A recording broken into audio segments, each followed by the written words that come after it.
Kaway-kaway mga kanegro, good evening po sa inyong lahat. Ngayon nga mga idol ay magsasalang tayo ng itlog sa ating incubator. Ayan. So kakadisinfect lang natin to mga kanegro. So ito yung mga isasalang nating mga itlog. Itlog ng ating mga heritage chicken. At yung mga itlog na binigay nila sa atin mga idol. Ito, mga Cornish egg, standard Cornish, galing kay Kuya Balong. Kuya Balong, Renny Mabatong ng Masi. Salamat kuy sa mga itlog. At ito naman, mga itlog ng Brahma chicken.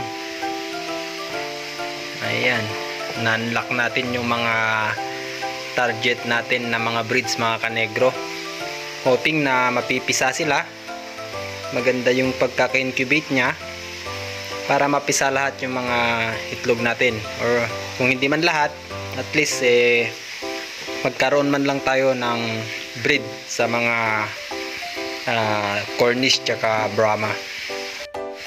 So ayan mga kanegro, all in all meron tayong 37 na itlog na isasalang ngayon. So tara mga kanegro, huwag na natin tong patagalin at iluluto na natin to. Salang.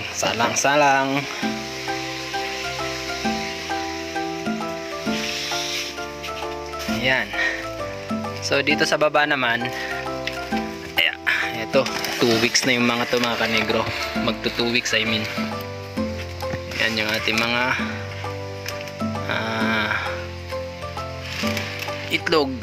Yung nasa taas. Ayan pa, parang ito nag-hatch na siya.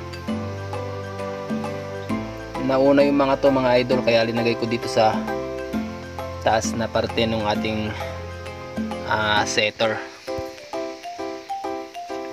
So isalansan na natin yung mga itlog mga idol. Pero bago yan, paganahin muna natin yung ating incubator. Isasaksak muna natin to. So ayan na mga kanegro, pauupuin na natin yung mga itlog natin dito sa ating setter. Ayan, Brahma. Ang dumi na ito mga idol, oh. Hindi ko na nilinisan kasi tinamad ako.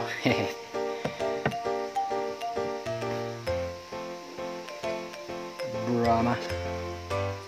Ayan, mga Brahma eggs mga kanegro. Sana may mapisa tayo dito, ano. Ito mga idol, yung 12 na itlog ng Brahma, nabili ko ng 200 lang kasi kakilala natin, kamag-anak natin yung pinagbilhan ko nito. Ayan.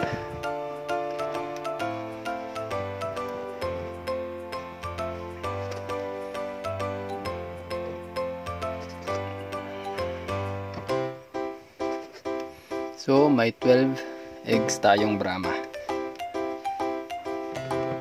And ito naman Cornish egg. Diyan natin nilagay yan.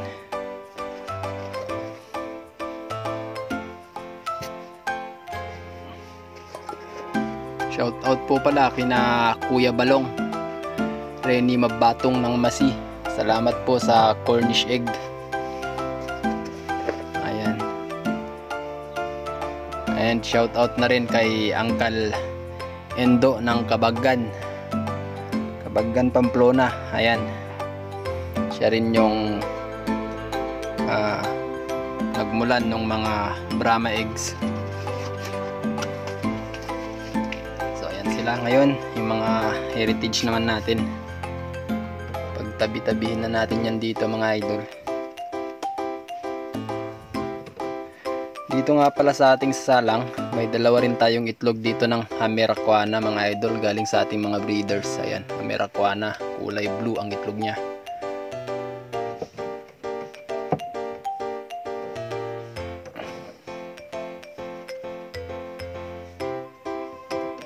And the rest, mga heritage chicken na yan.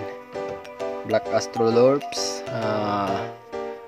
Plymouth Rock, tsaka Rhode Island Red. Walang markings to. tabi muna. Ito rin, wala rin to. Yan lang muna kayo. Importante mga kanegro yung pagmamarking sa itlog para alam natin kung saan nga ba yung part na nasa ibabaw dati. Ngayon pag inikot natin yung itlog, yun naman yung ilalagay natin sa ibaba. Ayan, tulad nyan, nasa ibabaw ngayon yung mga markings. Pagka binaliktad natin yung itlog bukas after 6 hours or after 6 hours,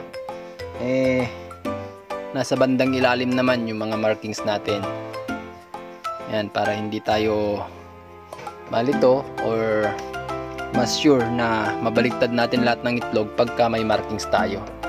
Kasi pagka walang markings yung mga yan mga kanegro, baka hindi nyo matukoy kung alin yung naikot na or yung hindi pa.